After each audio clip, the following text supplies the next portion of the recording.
दिवंगत उपमुख्यमंत्री आपल्या राज्याचे नेते अजितदादा पवार साहेबांची पण आज आपल्या सर्वांना आठवण ही आल्याशिवाय राहत नाही। कारण का या कर्जमाफीच्या निर्णयामध्ये दादांचा खूप मोठा वाटा, त्यामध्ये माझ्या शेतकऱ्यांना कर्जमाफी दिली पाहिजे ही दादांची खूप मोठी इच्छा होती आणि आपण ती इच्छा आपण या राज्याचे मुख्यमंत्री आणि आत्ताचे दोन्ही उपमुख्यमंत्री हे पूर्ण करतायत। त्यामुळे निश्चित प्रकारे आपण एवढंच म्हणेल की निश्चित प्रकारे हे सरकार हे शेतकऱ्यांच्या पाठीमागे आहे। आपल्या सर्वांना अध्यक्ष महोदय माहित आहे की ह्या वर्षी एल निनोचा प्रभाव आहे। पांडुरंगाच्या कृपेने कालपासून पाऊस सुरू झालेला आहे। खरं तर आपण सगळा शेतकरी पावसाची वाट बघतोय आणि एल निनोचं आपल्या सगळ्यांना माहिती आहे की संकट आहे। या एल निनोचं संकटाचा सामना करण्यासाठी या देशाचे कृषी मंत्री शिवराज सिंग चौहान साहेब असतील, या राज्याचे मुख्यमंत्री देवेंद्र फडणवीस साहेब असतील, या सर्वांनी कृषी विभागाच्या वेळोवेळी बैठका घेतलेल्या आहेत। या बाबतीमध्ये कृषी विभागाचं काय नियोजन असणं गरजेचं आहे, शेतकऱ्यांना या बाबतीमध्ये या संकटाच्या काळात अडचणीच्या काळात शेतकऱ्यांना काय मदत केली पाहिजे, काय सहकार्य केलं पाहिजे, या बाबतीमध्ये निश्चित प्रकारे आमचा कृषी विभाग हा मदत करण्याचं, शेतकऱ्यांना सहकार्य करण्याचा या एल निनोच्या संकटाला सामना करण्यासाठी आम्ही करतोय। निश्चित प्रकारे या बाबतीमध्ये कृषी विभागाने भारतीय कृषी अनुसंधान परिषद, त्याला आपण ICAR म्हणतो, त्याचप्रमाणे क्रीडा संस्था आणि भारतीय हवामान विभाग, पुणे विद्यापीठ कृषी विज्ञान केंद्र आणि कृषी विभागातील क्षेत्रीय अधिकाऱ्यांची राज्यस्तरीय आपण कार्यशाळा आयोजित केल्या। त्यामध्ये आपण निश्चित प्रकारे आपल्या अधिकाऱ्यांना त्यामध्ये प्रशिक्षण केलं। आपल्याला माहिती आहे की एल निनोच्या पार्श्वभूमीवर विभागामार्फत उतार्याचा जी आपली जमीन आहे त्या उताराच्या जमिनीला आपल्याला आडव्या दिशेने पेरणीचं महत्त्व हे आपण शेतकऱ्यांना सांगून BBF द्वारे पेरणी करण्याच्या सूचना आपण देण्यात आलेल्या आहेत।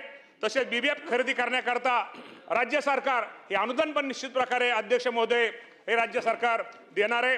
हवामानास अनुकूल हवामानास अनुकूल असणारी आणि थोड्याच दिवसामध्ये येणारी व कमी पाण्यात तंग धरणारे वाहनाची बियाणे ही सुद्धा आपण शेतकऱ्यांना हे कृषी विभाग आमचा उपलब्ध करून देण्याची व्यवस्था केलेली आहे। या वाहनाचा वापर करण्याकरता प्रचार आणि प्रसार करण्यात सुद्धा निश्चित प्रकारे येत आहे। एल निनोच्या व्यवस्थापनातील शेततळी आपल्याला माहिती आहे की अशी ह्या काळामध्ये जर आपण थोड्या दिवसामध्ये शेततळी जास्तीत जास्त शेतकऱ्यांना आपण त्यांना जरा प्रोत्साहित केलं, शेततळ्याच्या बाबतीमध्ये जर शेतकऱ्याला आपण अनुदान देण्याचा विधी केलं तर निश्चित प्रकारे त्या बाबतीमध्ये शेततळी असतील, शेततळ्याचं आस्तरीकरण असेल, सूक्ष्म सिंचनाचा वापर असेल, मल्चिंग पेपरचा वापर असेल, ह्या करण्यावर आपण निश्चित प्रकारे भर देण्याचा प्रयत्न आपला कृषी विभाग करतोय। आणि मागील 2 वर्षामध्ये जवळपास आपण सगळ्यांनी 2000 शेततळी ही बंधनं खोडण्यात आली आहेत। एल निनोच्या अनुषंगाने महाराष्ट्रातील शासनाने खरीप हंगामासाठी केलेल्या पूर्वतयारीचा आढावा निश्चित प्रकारे आपले दोन्ही केंद्राचे आपले कृषी मंत्री आणि आपले मुख्यमंत्री आणि दोन्ही उपमुख्यमंत्री निश्चित प्रकारे घेत आहेत। आणि बरं झालं की 2 दिवसापासून जाधव साहेब पावसाचं मान्सूनचं आगमन झालेलं आहे। आपण पांडुरंगाकडे अजून आता साकडं घालूया की या राज्यामध्ये सगळीकडेच नुकसान न होता एक चांगल्या प्रकारचा मान्सून निश्चित प्रकारे पडावा आणि माझा हा बळीराजा निश्चित प्रकारे सुखी व्हावा।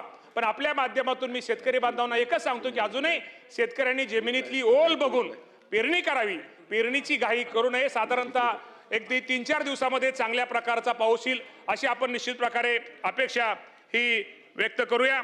आपल्या सगळ्यांना माहिती आहे या राज्य सरकारने, या राज्याचे मुख्यमंत्री देवेंद्र फडणवीस साहेब असतील, एकनाथजी शिंदे साहेब असतील आणि त्यावेळेचे उपमुख्यमंत्री अजितदादा पवार साहेब असलेले आपल्याला 29 एप्रिल 2025 यामध्ये मंत्रिमंडळाच्या बैठकीमध्ये कृषी समृद्धी योजना ही योजना आपले आणलेली आहे।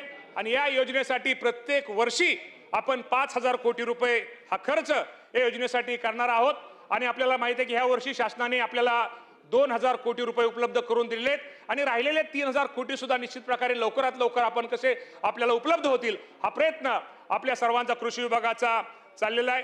की कृषी क्षेत्रामध्ये आपल्याला माहिती आहे की भांडवली गुंतवणूकदारे पायाभूत सुविधा